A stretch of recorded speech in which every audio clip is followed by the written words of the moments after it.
할렐루야. 오늘도 우리와 함께 늘 한결같이 동행하시는 하나님의 은혜가 우리 가운데 임하기를 축복합니다. 이제 좀 코로나가 잠잠해지는 듯 싶었는데 또다시 교회발 코로나가 터졌습니다. 일부 소상공인들은 해당 기독교계 그 국제학교에 계란을 던지기까지 했다고 합니다. 사실 계란이 아니라 돌을 던졌어도 그 마음이 이해가 갑니다.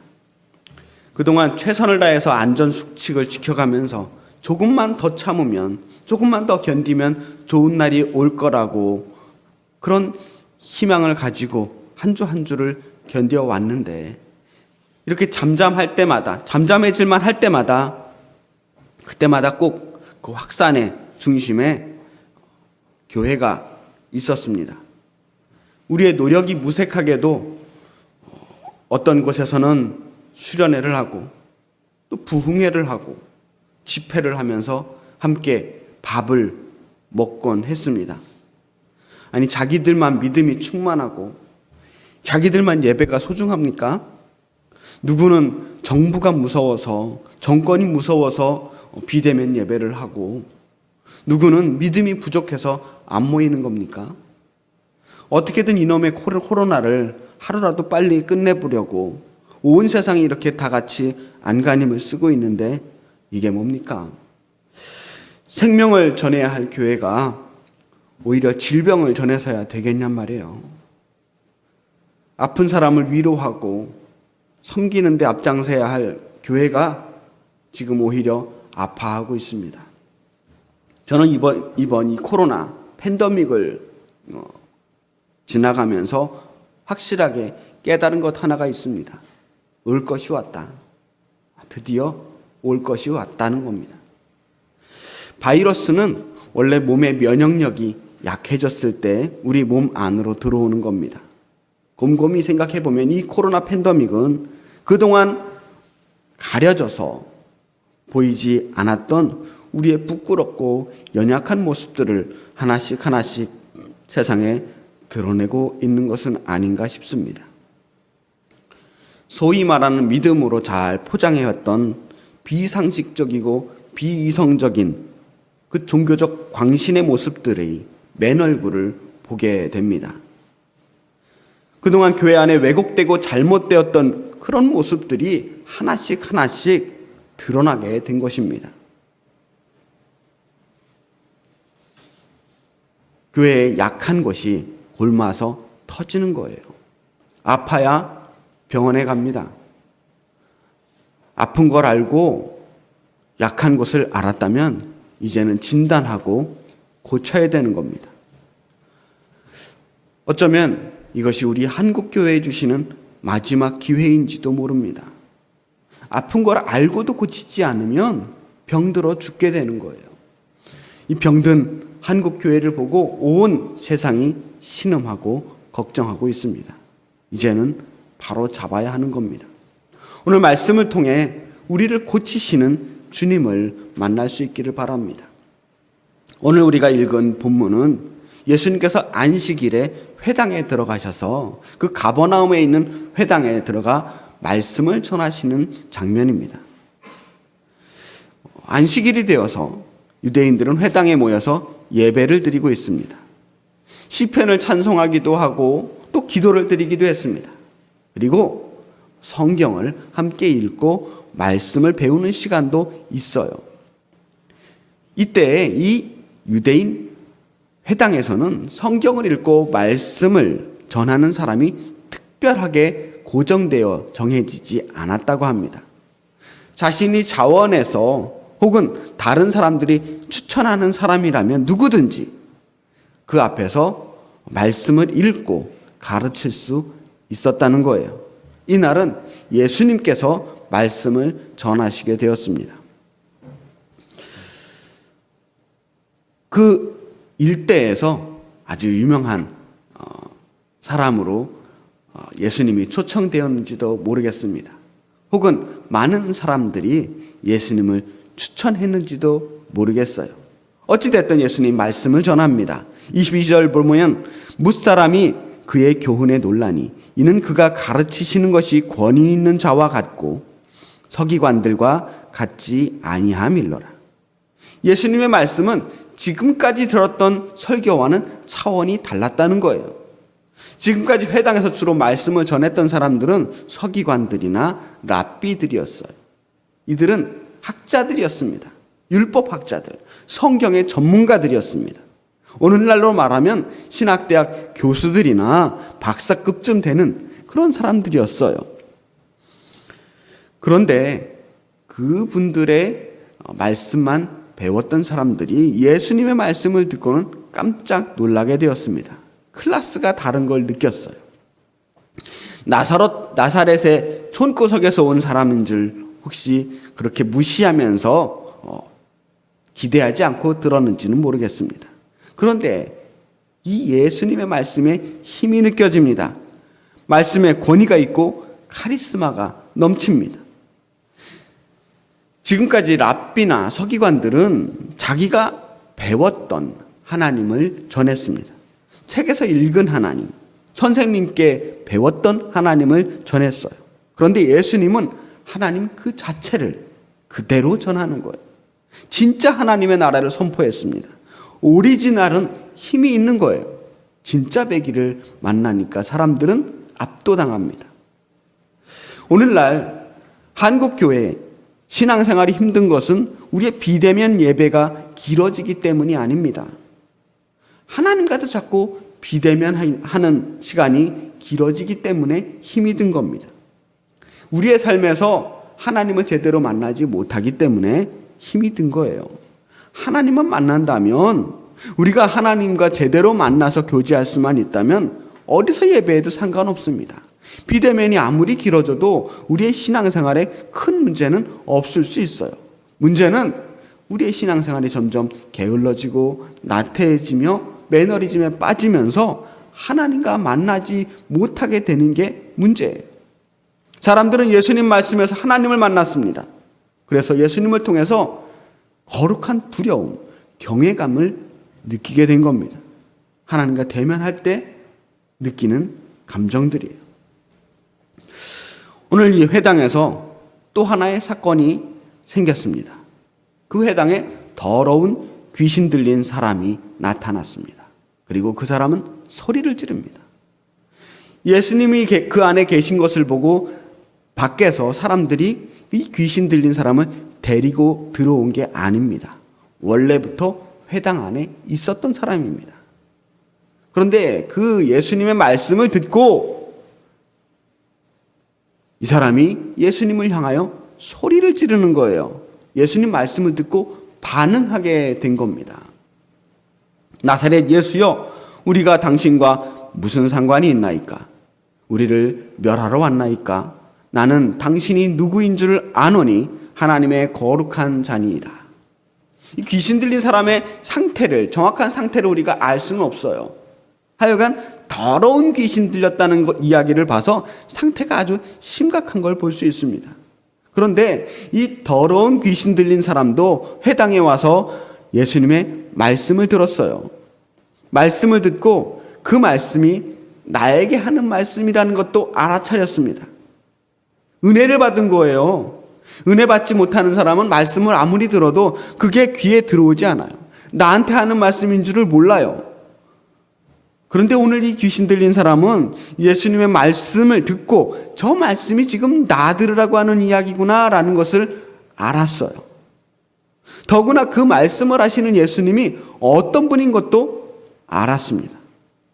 나사렛에서 온 예수님이라는 사실을 알았고요. 그분이 하나님의 거룩한 자라는 사실도 알았습니다.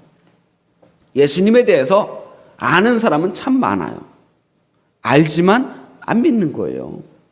지식이 믿음을 보증하지 못합니다. 성경을 아무리 많이 알아도, 말씀을 아무리 많이 배워도 그렇다고 믿음이 함께 커나가는 건 아니에요. 더러운 귀신 들렸던 이 사람은 예수님이 누군지를 알았고 그분이 자신을 향해 말씀하는 것을 알았지만, 그러나 그는 예수님의 말씀을 거부합니다. 예수님을 거부해요. 예수님께 말합니다. 우리가 당신과 무슨 상관이 있나이까? 예수님, 당신은 우리와 아무 상관이 없습니다. 이 말이에요. 더러운 귀신 들린 사람이라는 게 꼭 이상하고 공포스러운 행동을 해야 더러운 귀신 들린 게 아니에요. 정말 이 사람의 문제는 뭐냐 하면 지금 자기가 예수님과 아무 상관이 없다는 사실이라는 거예요.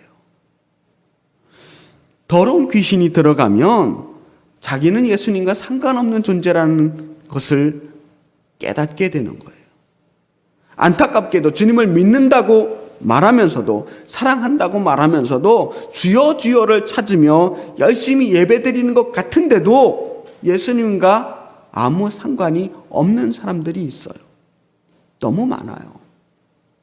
겉으로 보면 말씀도 많이 아는 것 같고 제법 은혜도 받은 것 같고 그럴듯한 그리스도인 같은데 예수님과 상관없이 사는 사람들이 너무 많아요. 오늘날 한국 교회에 이런 더러운 귀신 들린 사람과 같은 그런 사람들이 있습니다.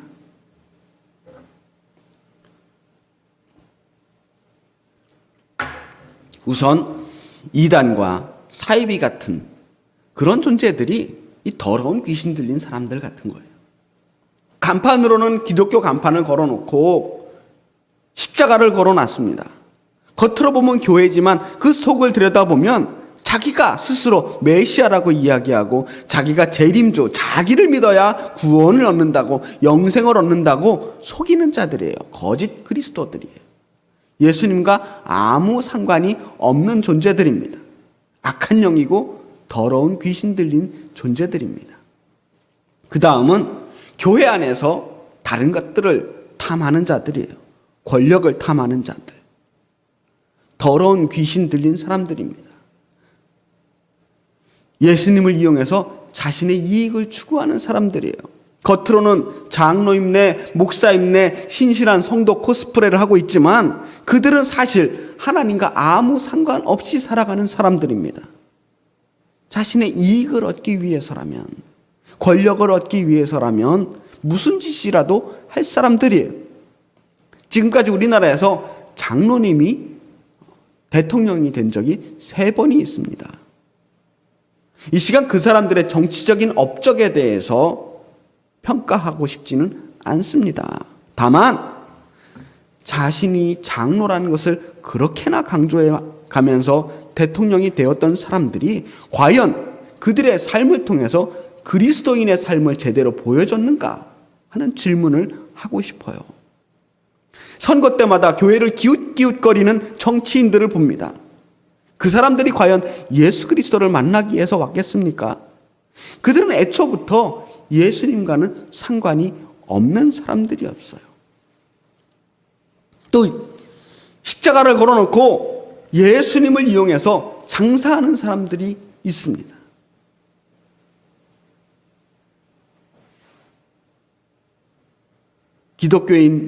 기독교인으로서 사업을 하시는 분들을 말하는 것이 아닙니다. 예수님을 믿으라고 이야기했더니, 주 예수를 믿으라고 했더니 주식회사 예수를 만들어버린 사람들이에요. 오늘날 한국교회의 부흥을 마치 자기가 시켰던 것처럼 그럴듯하게 포장했지만 결국 그들이 한국교회를 망가뜨렸습니다. 예수의 복음, 십자가의 복음을 전하고 사랑의 복음을 전해야 될 교회가 그럴듯한 말로 포장해서 호객 행위를 해왔어요. 사람들이 듣기 좋은 말을 했어요. 하나님의 말씀을 선포해야 하는데 사람들이 듣기 원하는 말로 사람들을 현혹했단 말입니다.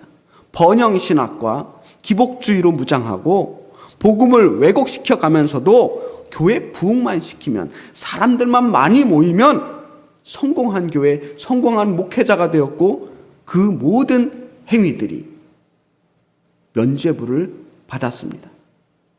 그들은 성장하는 교회로서 교회의 모범이 되어갔고 많은 교회들이 그들의 뒤를 따라갔어요.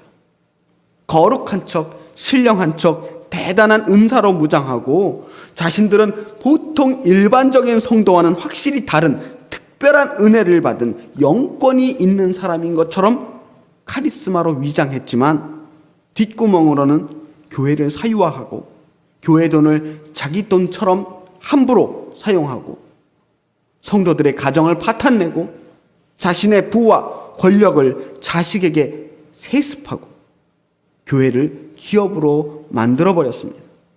그리고 그런 가짜들이 스스로 한국 교회를 대표하고 어른 행세를 하며 목소리를 키우고 이 땅에서 진짜 복음의 메시지를 가리고 있습니다. 그들이야말로 예수와 상관없는 사람들이에요. 더러운 귀신 들린 사람들입니다. 치유되어야 할 사람들이에요. 오늘 말씀은 묘하게 창세기의 가인과 아벨의 이야기와 연결됩니다. 동생 아벨을 때려 죽인 가인에게 하나님께서 네 동생 아벨이 어디 있느냐 하고 묻습니다. 그때 가인이 대답합니다. 내가 동생을 지키는 자니까? 내가 동생과 무슨 상관이 있습니까? 라는 말이에요. 사랑하는 동생을 죽여놓고도 자기는 동생과 아무 상관이 없다고 말하는 가인의 모습을 보세요. 더러운 귀신이 들어가면, 악에 사로잡히면 예수님뿐만 아니라 사람들과도 아무 상관없이 살아가요. 자기밖에 모르는 사람이 됩니다.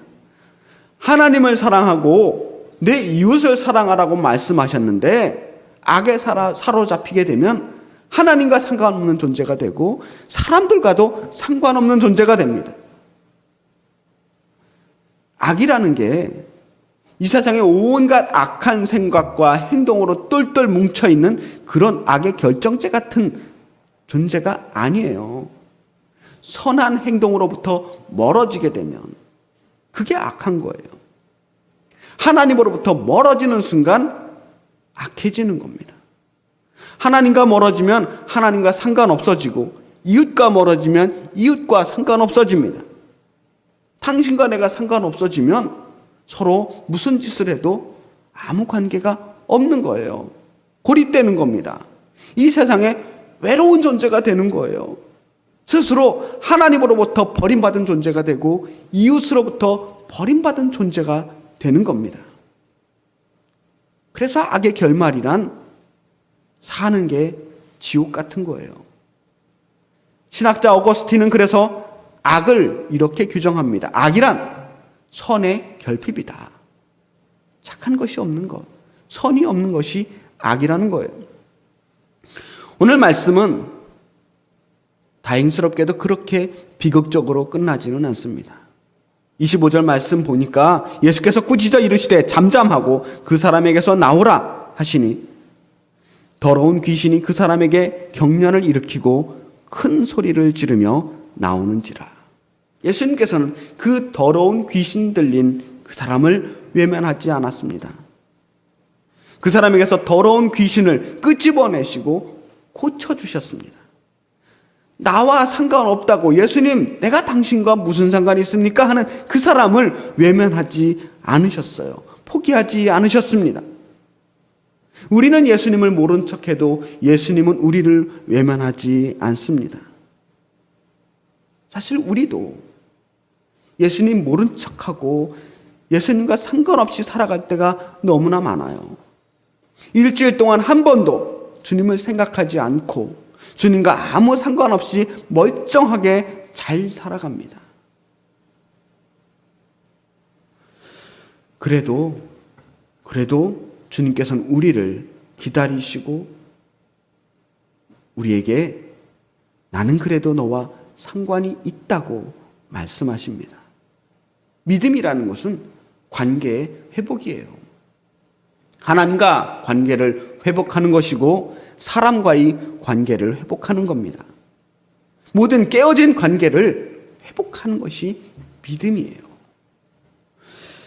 예수님은 모든 사람들의 외면 속에서 십자가에 달리기까지 외로운 죽음을 맞이하셨지만 그러나 여전히 부활하셔서 우리에게 다시 찾아와 주시고 다시 우리와 상관 있는 존재로 찾아오시는 겁니다. 주님께서는 이 못된 귀신 들린 사람을 고쳐주셨습니다. 그리고 오늘날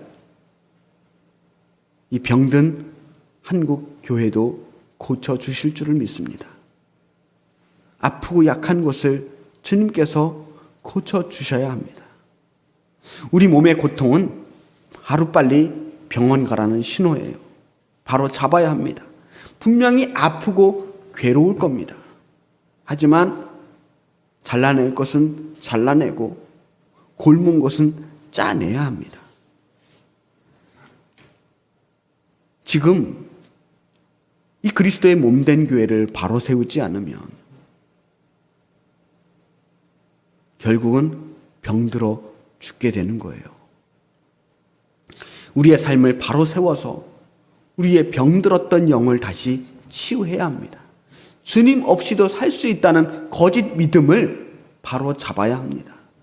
일주일 동안 주님 없이 잘 살았다면 그건 우리가 주님이 필요 없어진 것이 아니라 그만큼 주님과의 관계가 나빠진 거예요. 주님과의 관계를 회복해야 합니다. 이제 말씀을 마무리합니다. 우리가 주님과 무슨 상관이 있습니까? 상관이 있어요. 우리는 끝까지 주님과 상호 관계를 해야 합니다. 주님이 나를 사랑하시니 우리도 끝까지 주님만을 사랑해야 합니다. 우리가 이웃과 무슨 상관이 있습니까? 상관이 있어야 합니다. 이웃과의 관계를 바로 회복하지 못하면 하나님과의 관계도 회복할 수가 없습니다. 이웃과 불화하며 세상과 다투며 하나님을 온전히 사랑할 수가 없습니다. 주님께서 우리를 외면하지 않듯이 우리도 주님을 외면하지 말아야 하고 뿐만 아니라 우리 곁에 있는 그 누구도 외면해서는 안 된다는 겁니다. 고치시고 회복시켜 주시는 주님 앞에 우리 나아가야 합니다. 세상이 우리를 향하여 어떻게 손가락질을 하더라도 우리는 절대로 주님을 먼저 모른 척해서는 안 됩니다. 주님 앞에서 3번이나 나는 주님을 알지 못한다고 주님을 부인했던 베드로의 실수를 다시 반복해서는 안 됩니다. 예수를 믿음으로 세상에서 손가락질을 받는 일들, 예수를 믿음으로 핍박당하고 비난당하고 욕먹는 일들은 결코 새로운 일들이 아닙니다. 교회의 역사는 핍박의 역사예요. 수없이 많은 성도들이 예수를 믿기 때문에 비난당하고 핍박당했습니다. 죽임까지 당해야 했습니다. 오히려 그때 교회가 바른 모습으로 제대로 된 복음을 전할 수 있는 힘이 있었어요. 핍박이 없이 번성할 때에 교회는 타락하고 부패했습니다. 이제 우린 새로운 시대를 접어 들어가고 있는지 모릅니다. 이제 우리 다시 마음을 굳게 잡고 돌아와 주님 앞에, 주님의 말씀 앞에 서야 합니다. 주님의 말씀 앞에서 우리는 담대하게 고백해야 합니다. 주님은 나와 상관이 있습니다. 주는 그리스도시요 살아계신 하나님의 아들입니다. 그리고 우리는 주님의 자녀입니다. 돌아온 탕자와 같은 우리를 주님께서 반드시 품어주시고 끝까지 동행하시며 지켜주실 줄을 믿습니다. 기도하겠습니다.